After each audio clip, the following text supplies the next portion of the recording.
Coronavirus-led lockdowns have not only limited our movement, but also halted access to activities like going to the gym, attending dance classes, or participating in art workshops.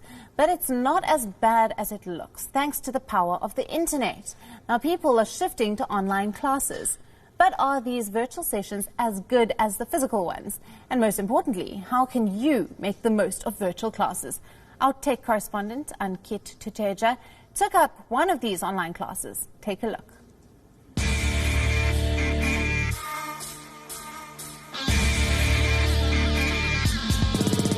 Like you, I'm also in a lockdown, but that's not going to keep me away from my fitness routine.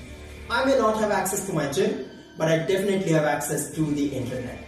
So what I'm going to do, I'm going to go online and do some exercises with the famous squash player Maria Waziri. Let's see how it goes.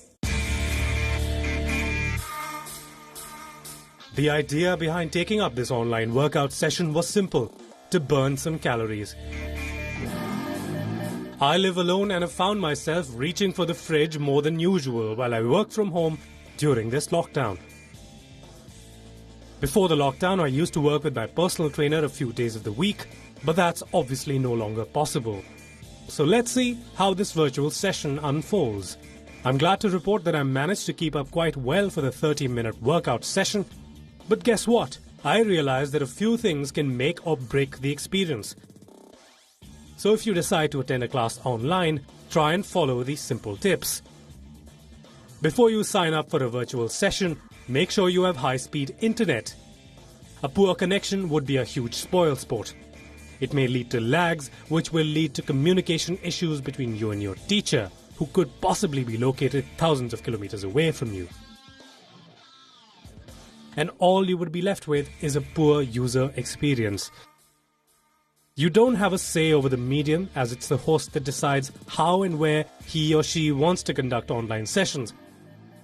But if given a choice, try out Zoom. It has a simple, easy, breezy user interface. While the video app has been slammed for a few security concerns in the past, the company says it's fixed the issues.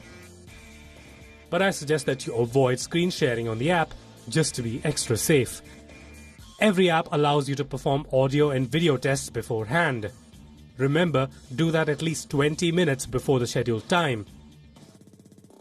It will leave you with enough time to fix any technical glitches and save you from last-minute hassle. The next thing is something that didn't occur to me before I started the session. I only realized it after I started, but I managed somehow. It's always a good idea to connect your phone or laptop to a wireless speaker for these kinds of sessions, because your device's speaker may not blare loud audio, and low audio would make following instructions tough when you're away from the screen. Keep your microphone on mute during the session and enable it only when you have a query, because it picks up the ambient noise too, and that could lead to disturbance for other participants during the video session. And then all of a sudden, crash! The chair broke! Oh no, and she fell! Also, if your app allows a recording facility, use it. The recorded video could be a reference point for use later. And reach your hand forward in your first chair pose.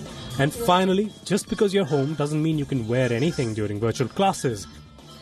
Dress appropriately because it reflects your seriousness towards an activity. Also, just like your real-world classroom, a virtual session is also attended by many people at the same time. I'm sure you wouldn't like to be judged, ridiculed, or taken less seriously. Downward facing dog. Super Iha, take a right leg up high. With Ankit Tuteja, Abhinav Vishnoi, WION, World is One. And with that, we've come to the end of this news broadcast. Thanks for watching. Stay tuned to WION World is One for all your news and updates.